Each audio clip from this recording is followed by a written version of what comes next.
Democrats won a special election in the House yesterday. Also, one of the world's biggest 4-day workweek trials just ended. Spoiler alert, it was successful. That's some of what we'll get to on The 7 from The Washington Post. I'm Jeff Pierre. It's Wednesday, February 22nd. Let's get you caught up with today's 7 stories. First up, President Biden accused Russia of crimes against humanity. Biden spoke to a crowd in Poland yesterday.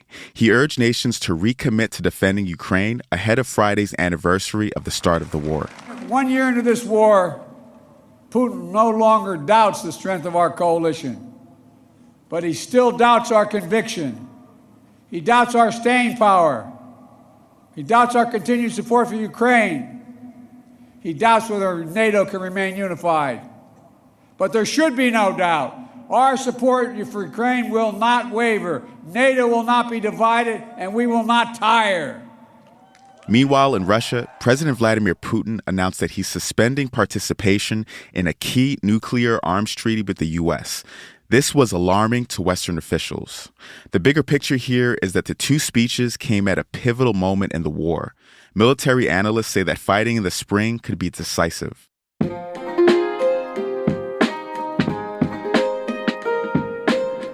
Number 2, the EPA is taking control of the response to the toxic Ohio train crash.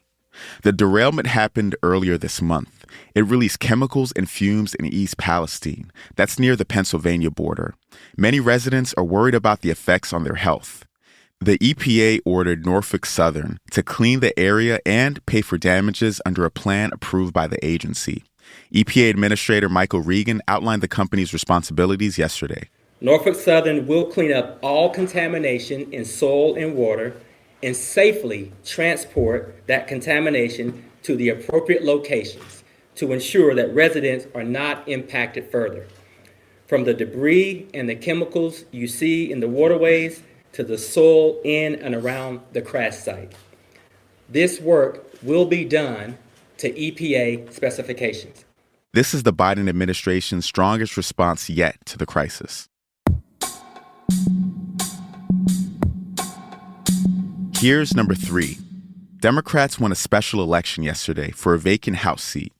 The race was in Virginia's 4th district. Jennifer McClellan, who is a state senator, was projected by the Associated Press to win by a wide margin.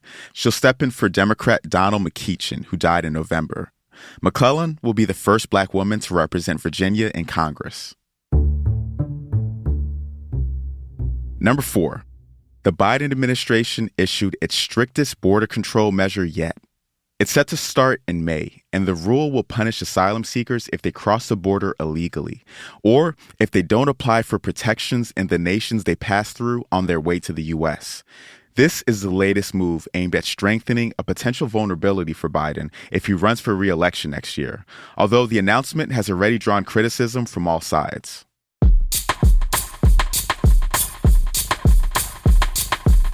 The Supreme Court seemed cautious about a case that could reshape the internet.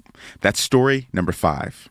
The court heard arguments yesterday in Gonzalez versus Google. This case could threaten a law that protects tech giants from legal blame over content shared on their platforms. Justices appeared wary of any changes to the law, known as Section 230. Any decision to keep it in place would be a huge victory for tech companies. Number 6, a 4-day workweek trial was massively successful. Dozens of companies in Britain took part in one of the world's largest pilots of this idea. Most supervisors and employees liked it so much that they decided to keep it. 15% of employees who participated even said that no amount of money would convince them to go back to working 5 days a week. Workers said that it helped with their sleep, stress levels, personal lives, and their mental health. And revenue at the companies that participated rose 35% on average compared with a similar period from previous years.